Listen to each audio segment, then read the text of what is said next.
Assalamualaikum warahmatullahi wabarakatuh. Welcome back to my channel Liis TV, tempat kita diskusi dan juga belajar bersama. Bagaimana kabarnya nih buat teman-teman semuanya? Semoga selalu dalam keadaan sehat walafiat ya. Di video aku kali ini aku masih mau membahas soal pretest PPG ya, khususnya untuk PGSD. Di video kali ini aku mau bahas tujuan, fungsi, dan juga prinsip dari penilaian buat teman-teman yang akan mengikuti seleksi akademik di tahap kedua ini. Masih ada waktu untuk mempersiapkan semuanya ya teman-teman ya. Tonton video ini sampai selesai. Buat teman-teman yang belum subscribe, silahkan tekan subscribe terlebih dahulu karena subscribe itu gratis, dan jangan lupa nyalakan lonceng notifikasinya agar dapat pemberitahuan ketika aku upload video terbaru. Nah, sebelum kita ke contoh soal, aku mau jelasin terlebih dahulu tujuan penilaian, fungsi, dan juga prinsip penilaian itu apa aja. Nah, yang pertama di sini ada tujuan dari penilaian. Tujuannya apa aja sih? Jadi tujuannya yang pertama yaitu untuk mengetahui tingkat penguasaan kompetensi dalam sikap, pengetahuan, dan juga keterampilan yang sudah dan juga belum dikuasai seseorang atau sekelompok peserta didik untuk ditingkatkan dalam pembelajaran remedial dan juga program pengayaan. Nah, yang kedua yaitu untuk menetapkan ketuntasan penguasaan kompetensi belajar peserta didik dalam kurun waktu tertentu, yaitu harian, tengah semester, 1 semester, 1 tahun, dan juga masa studi satuan pendidikan. Yang ketiga yaitu untuk menetapkan program perbaikan atau pengayaan berdasarkan tingkat penguasaan kompetensi bagi mereka yang diidentifikasi sebagai peserta didik yang lambat ataupun cepat dalam belajar dan pencapaian hasil belajar. Nah, yang terakhir yaitu untuk memperbaiki proses pembelajaran pada pertemuan semester berikutnya. Nah, itu adalah tujuan dari penilaian. Selanjutnya yaitu fungsi penilaian. Nah, yang pertama, fungsi penilaian yaitu untuk menggambarkan sejauh mana seorang peserta didik telah menguasai suatu kompetensi. Kata kuncinya adalah telah menguasai suatu kompetensi. Jadi teman-teman tidak perlu menghafal, yang penting teman-teman paham ya. Dan teman-teman tahu kata kuncinya. Oh iya, fungsi penilaian yaitu menguasai suatu kompetensi. Itu yang pertama. Yang kedua yaitu mengevaluasi hasil belajar peserta didik dalam rangka membantu peserta didik memahami kemampuan dirinya, membuat keputusan tentang langkah berikutnya, baik untuk pemilihan program, pengembangan kepribadian, maupun untuk penjurusan sebagai bimbingan. Yang ketiga yaitu menemukan kesulitan belajar dan kemungkinan prestasi yang bisa dikembangkan peserta didik, dan sebagai alat diagnosis yang membantu pendidik menentukan apakah seseorang perlu mengikuti remedial atau pengayaan. Yang terakhir yaitu sebagai kontrol bagi pendidik dan juga satuan pendidikan tentang kemajuan perkembangan peserta didik. Itu tadi adalah fungsi dari penilaian. Selanjutnya yaitu prinsip penilaian. Nah, prinsip umum dalam penilaian hasil belajar oleh pendidik itu sebagai berikut. Jadi teman-teman harus memahami betul prinsip dari penilaian ini. Yang pertama di situ ada sahih atau valid. Teman-teman tidak perlu menghafalkan sahih atau valid itu apa, objektif itu apa, seperti itu. Teman-teman yang penting paham sahih atau valid itu kata kuncinya berarti kemampuan yang diukur, seperti itu. Tidak perlu teman-teman menghafalkan sahih atau valid berarti penilaian didasarkan pada data yang mencerminkan kemampuan yang diukur. Tidak seperti itu ya. Jadi teman-teman pahami, tanamkan dalam pikiran ya, dalam pikiran dan juga hati teman-teman, sahih atau valid, oh berarti kemampuan yang dapat diukur. Seperti itu. Nomor 2 nih, objektif. Berarti apa nih objektif? Oh, sesuai dengan prosedur dan juga kriterianya jelas ya. Itu objektif, tidak dipengaruhi subjektivitas dari penilai. Nah, adil. Adil itu apa sih? Adil itu berarti tidak menguntungkan ataupun merugikan ya. Itu kata kunci dari adil. Jadi seperti itu teman-teman memahami prinsip penilaian, karena kalau dihafalkan ini banyak. Terpadu ini berarti komponennya tidak terpisahkan, seperti itu adalah terpadu. Yang kelima yaitu terbuka, oh berarti keputusannya itu dapat diketahui oleh semua pihak yang berkepentingan. Itu kata kunci dari prinsip penilaian terbuka. Kemudian yang nomor 6, di situ ada holistik dan juga berkesinambungan ya.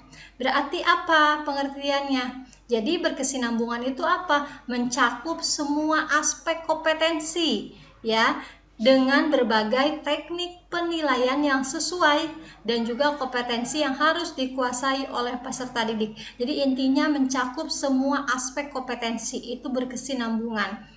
Kemudian sistematis, dari kata sistematis, oh berencana, bertahap, itu sistematis kata kuncinya ya. Kemudian akuntabel, akuntabel itu berarti dapat dipertanggungjawabkan ya, kata kunci dari akuntabel. Terakhir yaitu edukatif, jadi kemajuan peserta didik dalam belajar. Itu adalah prinsip penilaian yang harus teman-teman pahami.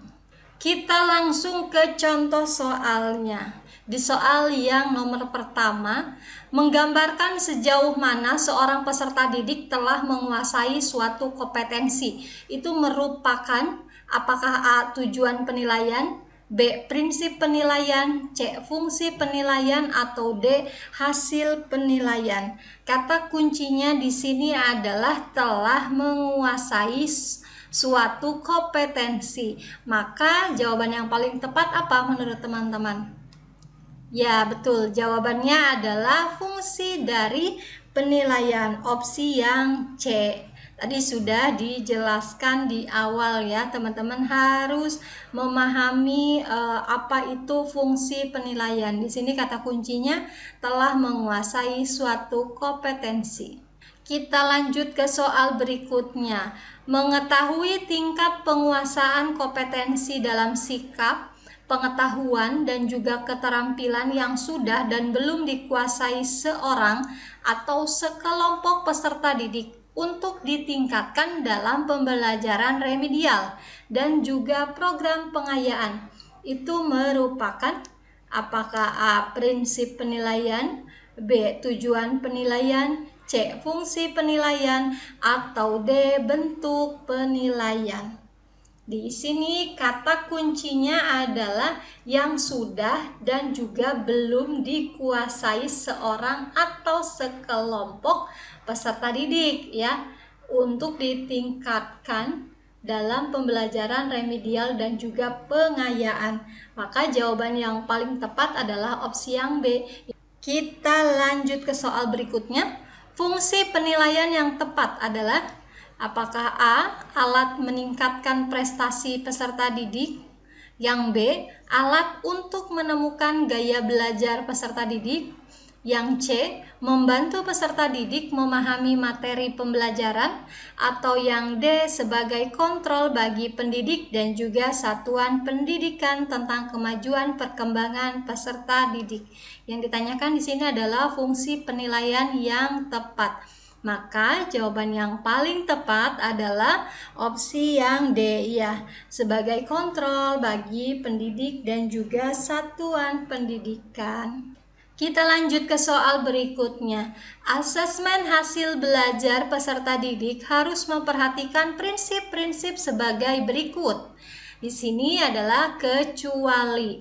Apakah A. objektif, B adil, C kooperatif, D terpadu ya. Di sini objektif ini betul ya, ada. Adil juga ini betul. Kooperatif itu tidak ada di prinsip-prinsip penilaian ya.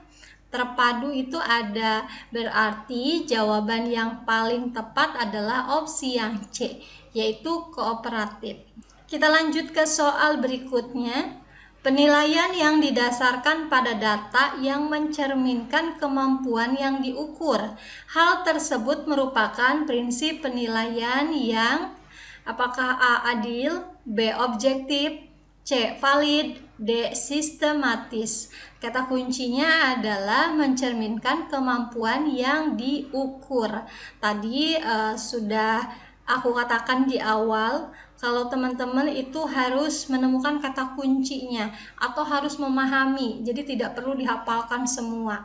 Nah, untuk soal ini dengan kata kunci kemampuan yang diukur, berarti jawaban yang paling tepat yang mana? Ya, betul, opsi yang C, yaitu valid. Kita lanjut ke soal berikutnya.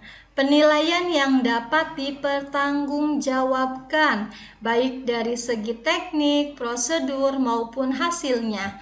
Hal tersebut merupakan prinsip penilaian yang apakah A adil, B akuntabel, C valid, D sistematis. Kata kuncinya di sini dapat dipertanggungjawabkan. Maka jawabannya adalah opsi yang B, betul ya, akuntabel, dapat dipertanggungjawabkan. Soal berikutnya. Penilaian yang dilakukan secara berencana dan juga bertahap dengan mengikuti langkah-langkah yang baku. Hal tersebut merupakan prinsip penilaian yang apakah A adil, B objektif, C valid, D sistematis. Kata kuncinya adalah secara berencana dan juga bertahap. Maka jawaban yang paling tepat adalah opsi yang D, sistematis. Cukup mudah ya teman-teman ya. Teman-teman menemukan kata kunci di soalnya apa, maka teman-teman akan mudah menemukan jawaban yang paling tepat. Kita lanjut ke soal yang terakhir. Di sini di bawah ini beberapa hal yang perlu diperhatikan dalam melakukan asesmen hasil belajar peserta didik. Kecuali ini harus kita tandai, kecuali. Apakah A ditujukan untuk mengukur pencapaian kompetensi? Ya, ini betul. Yang B menggunakan acuan kriteria berdasarkan pencapaian kompetensi. Ini juga betul. Yang C ditindaklanjuti dengan program remedial dan juga pengayaan. Ini juga betul. Dilakukan ini yang D, dilakukan pengulangan jika ternyata hasilnya banyak yang jelek. Ini tidak ya. Jadi jawaban yang paling tepat adalah opsi yang D. Di sini kecuali dilakukan pengulangan jika ternyata hasilnya banyak yang jelek. Buat teman-teman yang mau gabung di grup telegramnya Belajar Bersama ISTP, ini khusus untuk PGSD ya teman-teman ya. Teman-teman bakal dapat fasilitas yang pertama paket tryout, kemudian teman-teman juga bisa download file yang ada di grup telegram dalam bentuk PDF ataupun juga Word. Itu mencakup kompetensi pedagogik, profesional, dan juga kepribadian. Ini sesuai dengan kisi-kisi terbaru tahun 2022 ya teman-teman ya. Dan juga soal yang dibagikan di grup telegram Belajar Bersama ISTP ini banyak sekali keluar di tahap 1 kemarin.